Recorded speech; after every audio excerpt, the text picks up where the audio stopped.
Pak Herman sempat membuat suatu gambar gitu ya bahwa Quran dan Sunnah ini ada di tengah-tengah. Kemudian lapisan persis di atasnya setelahnya ada daruriyat, hajiyat, kemudian yang paling lebar adalah tasniyat. Itu hanya untuk menunjukkan bahwa ilustrasi itu, itu bahwa daruriyat yang disebut sebagai daruriyat itu yang isinya ada 5 tadi itu memang dapat dari mana 5 itu? Hanya ingin gambar itu hanya ingin mengatakan sumbernya dari situ. Artinya bukan berpikir ngarang aja begitu ya. Ya, oke. Saya akan skip beberapa slide dan sekarang kita akan masuk pada the purpose of Islamic economic system, Pak, sebagai bagian dari Makosid tadi. Jadi ini yang pertama ini achievement of falah. Tadi mungkin sedikit sudah dibahas ya bahwa falah itu awas ya, bukan hanya falah here. Iya, betul. Worldly life ini ya. Betul. Kehidupan dunia ini, tapi juga hereafter. Nah, itu yang harus masuk hitungan dan ya Islam sangat-sangat berquran, sangat-sangat menggarisbawahi ini. Ya, berapa kali saja Quran itu mengatakan bahwa kehidupan yang nyata itu. Ya. Ya, sampai Nabi itu ketika membangun Masjid Madinah, ya, mengangkut batu merah, ya, mencangkul dan sebagainya itu, membangun masjid itu. Nabi itu menyanyi. Yaitu lagunya bagaimana tidak tahu, tetapi dalam hadis disebutkan bunyinya itu la hayata illa hayatil akhirah. Tidak ada kehidupan kecuali kehidupan akhirat. Ya, kemudian Allahumma ighfir lil muhajirin lil ansori wal muhajirah. Ya Allah, ampunilah orang Ansor dan orang muhajirin. Kaum muhajirin itu. Tidak ada kehidupan kecuali kehidupan akhirat. Ya, wa mal hayatud dunya illa mata'ul ghurur. Quran mengatakan gitu. Kehidupan dunia itu bukan adalah kesenangan yang memperdaya. Tapi bukan tak berguna karena kehidupan akhirat yang setinggi apapun tidak bisa dicapai kecuali dengan beramal di dunia. Betul. Dunia ini penting. Ya, tapi tertipu oleh dunia, itu yang tidak benar. Itu yang bahkan orang-orang seperti saya dan Anda ini juga masih belum tahu apakah kita ini bukan termasuk orang yang tertipu oleh dunia. Gitu. Nah, itu yang tadi yang menarik, Pak. Tadi Pak Herman mengatakan bahwa kehidupan akhirat itu adalah kehidupan yang nyata. Ya. Kalau kita nih memahami nyata, ini kan biasanya kita umumnya itu adalah menyamakan ya, biasanya ada 2 istilah, nyata dan maya. Jadi kalau nyata saya dengan Pak Herman sekarang nyata kita tadinya, tapi di maya, di online itu kan kita lewat online gitu. Nah, kemudian tadi yang Pak Herman mengatakan bahwa kehidupan yang nyata itu di akhirat. Seolah-olah ini saya juga habis diskusi dengan Pak Uki beberapa bulan yang lalu ya, bahwa kehidupan yang akhirat nanti lebih nyata dari yang nyata sekarang gitu. Bisa jadi bahwa sekarang itu mayanya, Pak. Nanti yang nyatanya itu nanti di akhirat. Seperti halnya kalau sekarang kita nyata, kemudian kita di online itu maya gitu. Yes. Anda mesti ingat satu sabda Nabi. An-nasu niyamu wa idza matu indabahu. Manusia itu tidur, setelah mati baru dia bangun. Berarti sekarang itu kita ada dalam mimpi kira-kira gitu ya. Ya, nanti setelah mati kita baru tahu. Ya. Walah, ternyata punya duit banyak tidak penting. Ternyata kenal dengan orang-orang penting itu tidak penting. Ya, yang penting itu sujud yang dinilai Allah tuh, rasa syukur yang dinilai. Iya. Ternyata dipanggil ke sana kemari dengan hormat, Pak Herman, wah itu. Dulu bangga sekali. Iya. Nanti setelah mati baru. Kayak orang tidur. Ketika tidur ya mimpi jadi raja lah atau apa. Ya, baru bangun, aduh gini aja. Cuma mimpi, baru tahu. Ya. Yang kedua adalah the purpose of Islamic economic system, fair and equitable distribution. Ya. Adil and distribusi yang merata. Tidak ada di dunia ini ajaran Islam, ajaran yang mengajarkan redistribusi kecuali agama kita. Ya. Apa tuh distribusi itu dan apa redistribusi itu ya. Distribusi itu adalah hasil yang didapat dari pekerja. Redistribusi itu adalah activity, gitu ya. After the distribution, setelah saya punya uang dari bekerja, uang tadi saya distribusikan lagi. Dan umumnya for free. Ya, itu secara teoritik redistribusi itu menggeser kurva Lorenz ke kiri, sehingga lebih menjamin keadilan. Ke antara the haves dan the have nots. The haves not ya. Itu apa itu namanya? makinlah di agama lain tidak ada. Tidak ada pelajaran zakat, sedekah, infak, apa itu kurban, Ya, dengan karakter yang macam-macam, ya, fitur-fitur yang ya, tidak ada seluruhnya itu. Agama kita memiliki itu. Untuk menunjukkan apa? Wah, ini kaya yang, instrumen. bukan hanya itu sebetulnya, masya Allah. Ini yang saya sampaikan di Bogor kemarin itu, bahwa our economy, perekonomian Islam itu bukan ekonomi produksi, tapi ekonomi distribusi.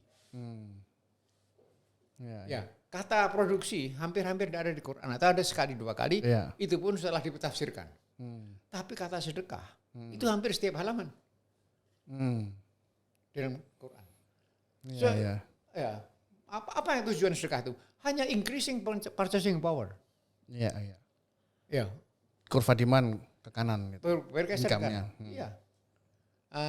Nah, apa maknanya itu? Jadi itulah yang pernah saya sampaikan itu, bahwa ekonomi Islam itu seharusnya bukan production economics, tetapi adalah purchasing power economics. Saya melihatnya gini Pak, tadi Pak Herman yang kita mengatakan bahwa distribusi tadi Pak ya, jadi kemudian peningkatan purchasing power itu yang kemudian menggeser kurva demand ke kanan gitu Pak ya.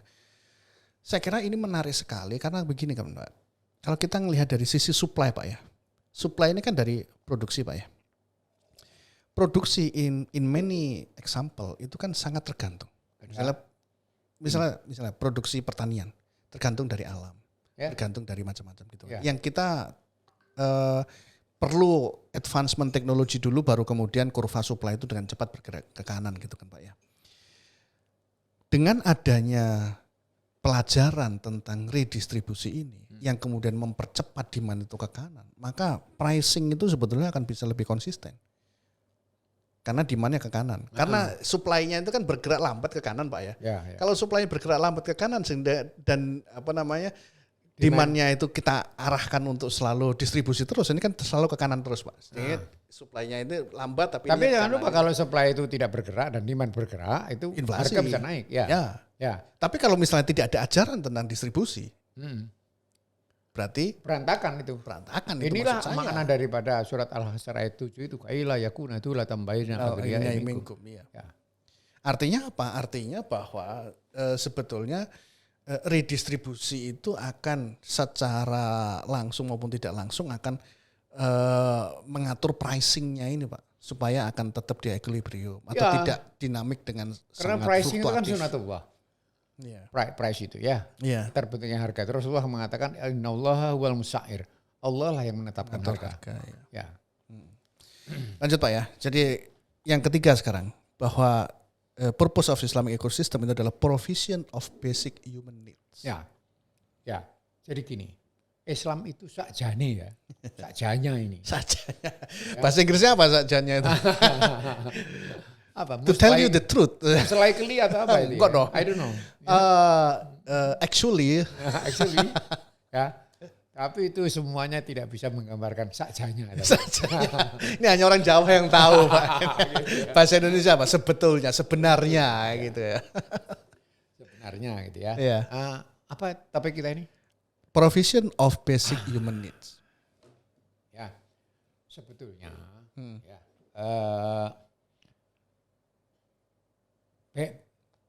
basic needs itu ya. Basic human needs itu ya. Itu tidak bisa dicapai. Tidak bisa dicapai tanpa tanpa ada political will. Dari pemerintah. Ya, sebetulnya ini yang nomor 3 berapa ini? 34. 3 ini ya. Provision of basic human needs. Itu diarahkan kepada persoalan khilafah. Artinya ini diarahkan kepada kebijakan negara.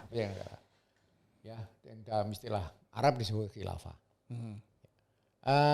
Nah, ini fungsi utama khilafah itu adalah Islam itu sakjane ya. Sebetulnya ya, tidak mengenal GNB. Iyalah, itu kan gini. Bentar ya. Pendapatan per kapita. Pendapatan per kapita itu apa sih? Ya, pendapatan nasional itu apa sih? Nasional itu adalah pendapatan orang se-Indonesia naik apa turun gitu ya. Iya. Tapi mungkin di dalamnya ada orang lapar. Ya nggak terdeteksi ya. Nggak terdeteksi ya. Iya. Lah, kebijakan ekonomi Islam itu adalah orang per orang, bukan per kota, bukan per provinsi. Tidak penting bahwa Jawa Timur ini maju atau Surabaya ini maju. Yang penting tiap orang Jawa Timur itu makan. Gampangnya begitu. Kalau Bapak mengatakan itu, mungkin lebih representatif dalam Islam itu mungkin gini rasio, Pak. Gini rasio, ya betul lah. Tetapi karena gini rasio bisa, itu kan masih makro, dia itu variabel makro. Tapi paling tidak kita bisa tahu bahwa di situ ada orang miskin. Ya. Berapa banyak. Ya. Itu kan, daripada yang tadi Bapak sebutkan. Ya, maka itu inilah yang disampaikan oleh Syekh Mahmud Sulaiman itu dalam bukunya Politik Ekonomi Islam ya. As-Siyasatul Iqtisad itu ya. Yang mengatakan bahwa kita tidak berhubungan dengan negara dan provinsi, tapi kita berhubungan dengan Abdullah dan Halimah. Orang per orang. Mikro. Mikro itu kita bicara mikro ya. Super mikro. Jadi itu kalau tujuan yang disebut kemakmuran ekonomi, gitu ya, yang disebut keberhasilan pembangunan, itu ada kalau tiap orang tuh gampangannya makan. Artinya Islam itu mengajarkan untuk hal-hal yang mikro, karena mikro itu makro akan baik kalau mikronya baik gitu Pak ya. Maka itu Sayyidina Umar pada waktu kedatangan tamu ya dari Anatolia bawa kue ya dimakan. Enak sekali ini. Jadi ini sudah makan rakyat di sana. Oh enggak Tuhan. Itu makanan para pejabat. Umar mengatakan, aku tidak punya kebutuhan dengan roti ini. Bawa pulang dan jangan kesini lagi sebelum semua rakyat sana makan ini. Karena Umar merasakan itu enak sekali lah gitu ya. Semua rakyat makan kayak gini ya gitu. No sir, that's only for the nobleman gitu. Aku tidak punya kebutuhan apa-apa dengan rotimu ini. Itu kan kita bicara ini Pak ya. Sorry agak menyimpang sedikit ya. Kita bicara tentang enak tidak enak atau kita bicara tentang pemerataan. Itu pemerataan ya. Tapi zaman dahulu itu ada nggak Pak? Sudah banyak dibicarakan nggak isu tentang ini makanan yang kita bicara halal toyib ini Pak. Ini makanan yang toyib yang kalau bahasa kita itu mungkin ini lebih bernutrisi daripada ini dibandingkan dengan yang lain. Oh iya, kalau itu iya. Kalau gitu Pak ya. Kalau itu sih pasti. Cuma gitu ya. Kita udah bicarakan tadi itu bahwa ini menyangkut khilafah pemerintahan. Umar mengatakan isunya adalah masih ada kemiskinan di situ ya. Kalau ada kemakmuran, saya yang merasakan terakhir. Dan kalau ada kemelaratan, saya yang merasakan pertama. Dia mengatakan satu hari Umar bin Khattab itu makan tepung, nggak dimasak tepung, didorong dengan air, nggak minyak samin. Ya kesulitan dan tidak enak. Umar, kenapa kau makan itu? Orang bertanya, saya harus makan sesuatu yang dimakan oleh rakyatku yang paling miskin. Kenapa? Kalau tidak saya lakukan, saya tidak punya keinginan untuk mengentas mereka. Jadi artinya harus dapat feel-nya gitu Pak ya. Iya, betul. Supaya bisa semangat dalam membuat kebijakan gitu. Ya bukan hanya itu. Ya, supaya punya semangat, ya betul. Supaya bisa semangat dalam membuat kebijakan, maka dia harus merasakan. Lanjut Pak, establishment of social justice itu untuk itu tujuan lain dari ekonomi Islam. Pendirian dari penegakan keadilan sosial. Keadilan sosial. Gitu ya, keadilan sosial. Aslinya keadilan sosial itu muncul dalam perekonomian Barat sebagai suatu akal, cara, sarana untuk menutup bengisnya kapitalisme. Bengisnya kapitalisme. Oke, lanjut. Supaya kelihatannya kan kalau kapitalisme everybody is an economic animal gitu ya. Kalau Anda menghalangi jalan saya, share, sikat. Kapitalisme kan gitu aja. Kemudian, tapi itu dibicarakan, dirasani banyak orang. Sebagai ekonomi yang bengis gitu. Maka muncul ide tentang keadilan sosial. Muncullah kemudian CSR. Yang aslinya itu CSR tidak ada dalam kapitalisme, itu tidak ada. Sebetulnya kalau kita berpikir kan gini Pak, kita harus bisa membedakan menurut saya Pak ya. Nanti tolong dikomentari Pak. Karena ada orang mengistilahkan Islamic capitalism gitu loh. Oh iya. Sehingga Loh, only oke lah. 1%. Ya artinya gini. Ketika kita berdagang dengan jujur ya, mengikuti aturan-aturan main yang That is digariskan dalam capitalism. Islam. That is Kapitalism. Kapitalism. Iya. apakah itu yang No. dipromosikan di konvensional? Enggak juga kan? Iya dan tidak. Ya, jadi gini. Ya, itu maksud Islamic socialism, Islamic capitalism, gitu iya. ya. Ya, artinya harus dijelaskan. Ya, Islamic capitalism apa? Cara hidup kapitalistik menurut ajaran Islam, yaitu berorientasi kepada laba. Ya. Ya, Ya. laba is the most important apa itu namanya? Motif ya. Objektif ya. Ya, objektif and also motif ya for doing business. Ya. Ya, misalnya gitu. Ya. Itu diakui. Iya. Sangat diakui. Nah, ini supaya tidak salah. Saya khawatirnya adalah orang yang belajar ekonomi Islam itu kemudian menyangka bahwa laba itu haram. nggak boleh, haram dan sebagainya gitu loh. Ya. Karena kan nggak mungkin orang seperti maksudnya sahabat Rasulullah seperti Abdurrahman bin Auf itu kalau tidak orientasinya laba, gitu kan? Ya. Cuman masalahnya sekarang adalah laba saja itu. Laba saja. What next after laba itu didapat? Nah itu yang kemudian membedakan. Mau Ghazali mengatakan laba akhirat. Iya. Ya, did you put it into account? Betul. Iya. Oke, jadi intinya adalah social justice itu. Social justice ini sebenarnya nilai-nilai dasar yang dimiliki Islam aslinya itu ya. Iya. It means gitu ya keadilan bagi semua. Iya. Ya, setiap orang mendapatkan haknya sesuai dengan haknya masing-masing. Ya, itu dan kemurahhatian. Apa? Generosity ya. Generosity ya. Kemurahhatian. Itu yang aslinya itu tidak ada, kemudian diperkenalkan dalam perekonomian konvensional, ya, yang tadi saya sebut untuk menutupi kepemisahan kapitalisme itu. Ya. Tetapi kadang-kadang ini kita mesti tahu bahwa harus dilakukan secara Islam karena kadang-kadang memperkosa sesuatu. Misalnya HET, harga eceran tertinggi. Tertinggi ya. Ya kan? Itu adalah perkosaan terhadap sistem supply dan demand. Oh, karena nggak market mechanism. Karena udah diplot. Ya, misalnya gitu ya. Begitu pula floor price dan. Tapi mungkin ada tujuan tertentu kan di adanya HET itu kan Pak? Tidak. Gini ya, seorang ahli ekonomi di Indonesia ini, saya mau nyebut namanya tapi tidak enak. Karena nanti urusan politik. Oke. Nggak usah dibahas. Enggak, ya, dia mengatakan begini. Ya. Idenya aja. Ya.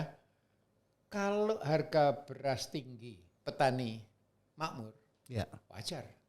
Ya. Yang celaka adalah harga beras tinggi, petani miskin. Oke. Jadi ada masalah di tengah sini.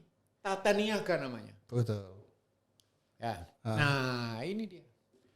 Ya, social justice itu ya. Nah, itu dia. Ya. Tidak ada social justice di sini. Keadilan tidak ada. Harga beras tinggi, petani miskin. Ya, cari pupuk nggak bisa. Atau harga pupuk mahal. Dan seterusnya. Dan melarat aja mereka terus-menerus. Itu ya. Ini ada di sini. Nah, ini social justice itu. Lanjut Pak. Promotion of brotherhood, persaudaraan dan unity. Bahwa tujuan ekonomi Islam itu adalah menunjang brotherhood kan, ukhuwah. Iya. Gitu ya. Ukhuwah itu memang salah satu cabang atau sisi daripada filsafat ekonomi Islam. Itu adalah brotherhood. Yeah. Ya, adalah brotherhood.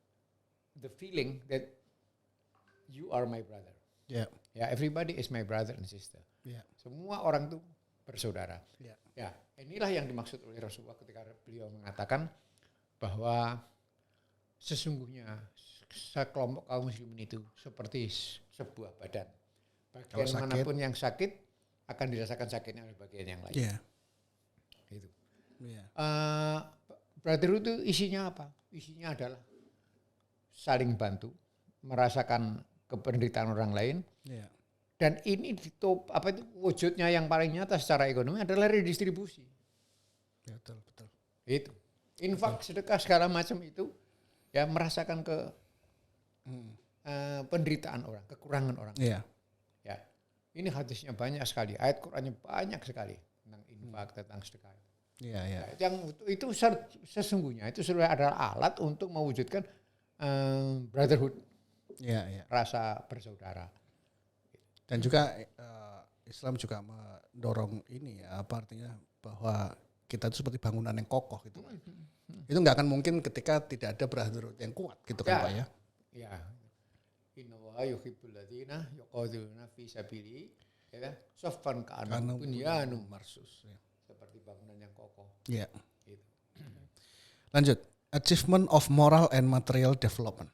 Bahwa tujuan Islamic Economic System moral. Ya, ini yang sekarang ini we are missing, yaitu kita hanya berpikir bahwa ekonomi itu ya material. Betul. Ya.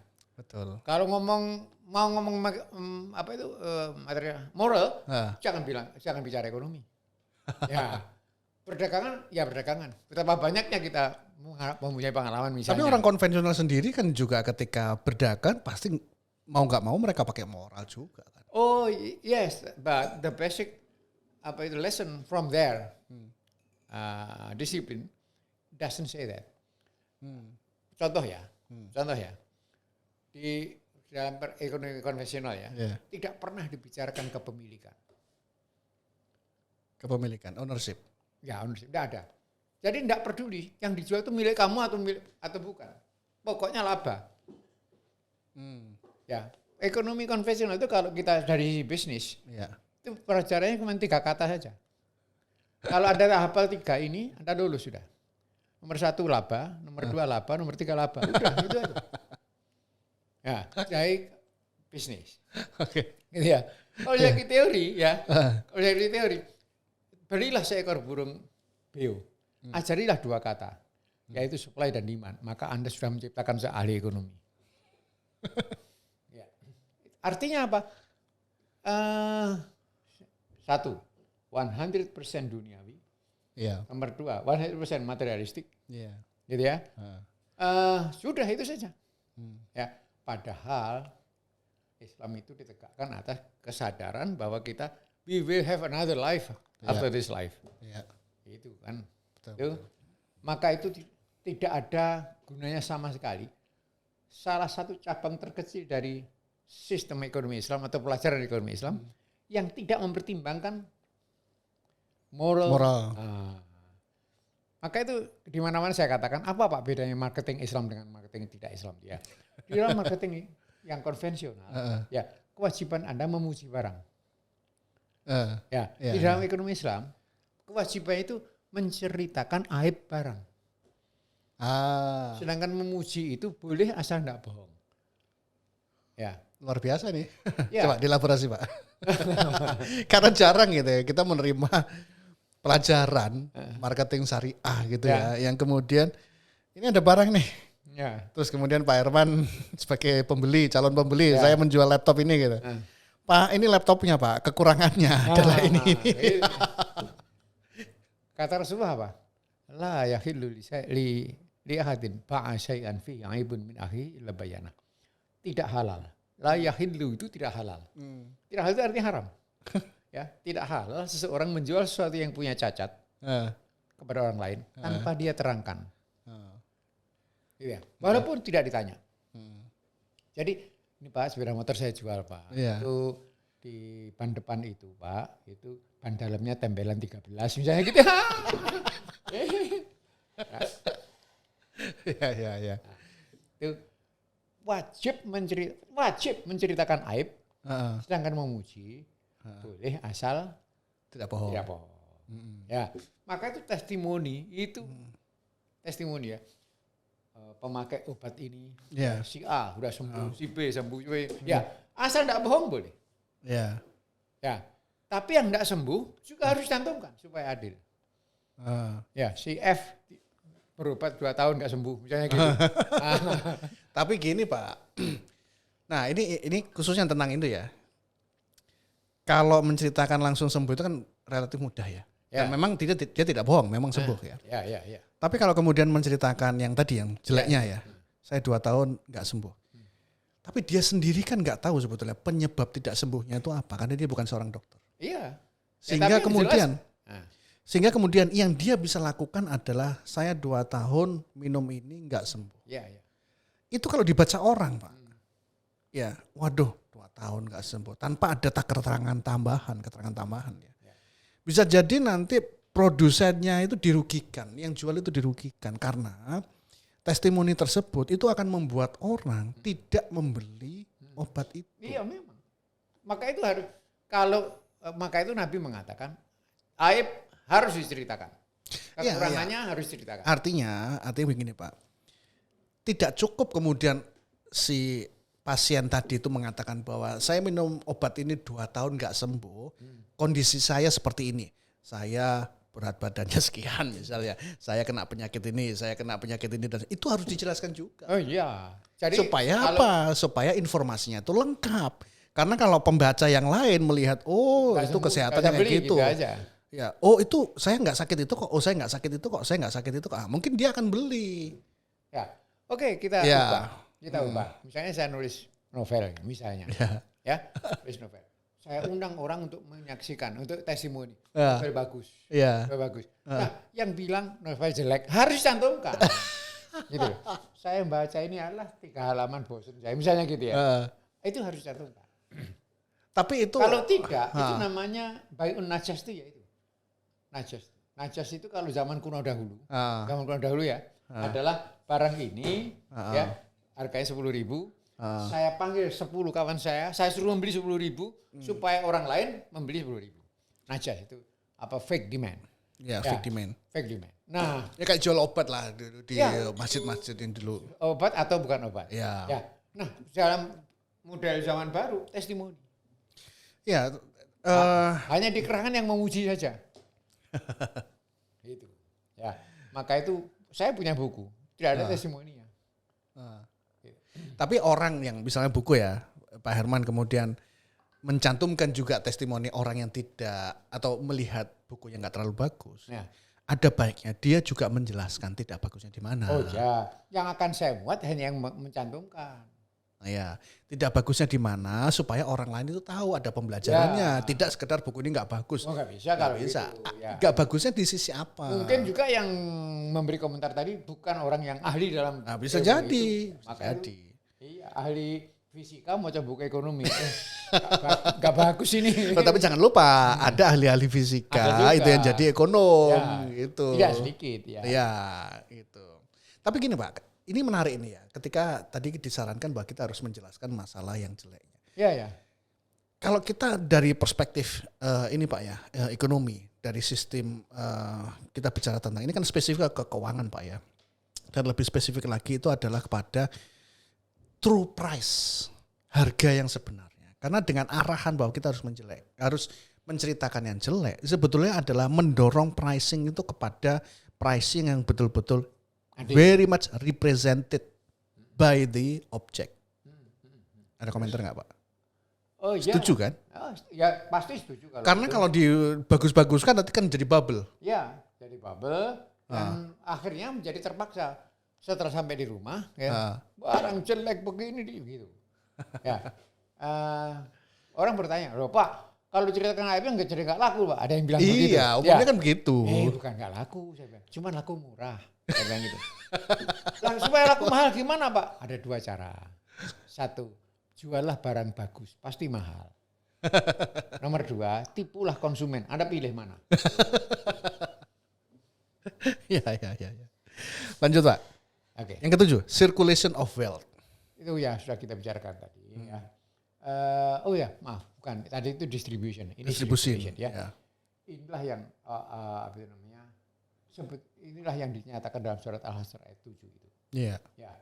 Bahwa harus ada saluran, harus ada lubang. Ya. Lebih dekat Pak mic-nya Pak. Oh ya, harus ada lubang. Ya. Jalannya harta di tangan orang kaya itu bisa mengalir ke bawah. Ya. Entah melalui sistem perbankan, entah melalui sistem apa. Gitu ya. Harus ada aliran yang Institusi. mengalirkan harta tadi itu ke sini.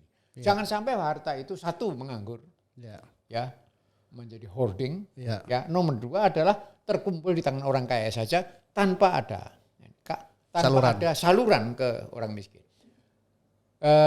Gini ya, katanya ini saya nggak punya datanya, katanya 85% uang kertas rupiah itu tidak beredar, melainkan hanya dipegang oleh orang-orang kaya untuk besok ditukarkan dolar, besok ditukarkan emas, gitu.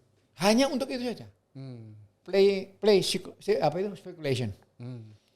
Itu katanya 85% uang rupiah tuh. Yang beredar cuma 15%. Uang rupiah itu. Yang lain itu gitu kan aja. Lempar-lemparan di antara orang kaya itu. Nih tangkaplah itu. gitu. Kaila. Yakuna dulu tambahin al-ghayai minkum al-hasr ayat 7 gitu. Iya. Nah, inilah circulation itu ya. Itu money in circulation. Juga apa itu namanya barang ya. Goods itu dalam sirkulasi itu harus tidak ada penghalangnya, dan kalau itu diarahkan ke satu tempat harus dibuat sistem yang bisa mengalirkan kembali ke sana. Jadi akan muter lagi gitu ya. Ya, terus, tapi ya beginilah kalau sebuah perekonomian seperti yang kita rasakan sekarang dikuasai oleh para spekulan. Jangan lupa spekulan itu tidak peduli harga itu tinggi atau rendah. Yang dia pedulikan hanya harga itu terus-menerus berubah. Karena dia bisa ngambil sisi yang berbeda gitu ya untuk dapat keuntungan gitu ya.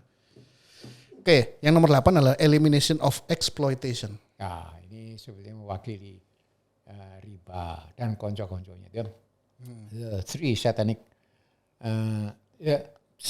trilogy. Satanic trilogy. Trilogi setan, yaitu maisir, gharar, dan riba. Ya, itu adalah exploitation. Dalam prakteknya, Masya Allah, Pak Ses ya, jadi Edi Swasono dalam bukunya Keindonesiaan, itu dia memuat ini apa itu namanya eksploitasi itu, berbagai bentuknya. Saya tidak hafal, ada di HP saya baru kemarin saya di beberapa yang lalu dikasih oleh beliau. Bagaimana rusaknya kapitalisme ini, ya, yang menguasai dunia ini. Dalam soal eksploitasi, dalam mengeksploitasi yang siapapun yang lemah, dalam arti apa saja, lemah secara ekonomi, secara politik, secara sosial dan sebagainya itu. Ya itu betul-betul difasilitasi oleh sistem ekonomi ini. Gitu. Ya. Kata Pak Ses waktu itu, inilah riba yang sebenarnya gitu. Saya tidak bisa membenarkan itu karena untuk mengatakan inilah riba yang sebenarnya harus ada ayatnya, harus ada dalilnya. Ya. Yang kalau dia mengatakan inilah eksploitasi yang sebenarnya, baru saya setuju. Tapi tidak semua eksploitasi itu riba kan? Ya.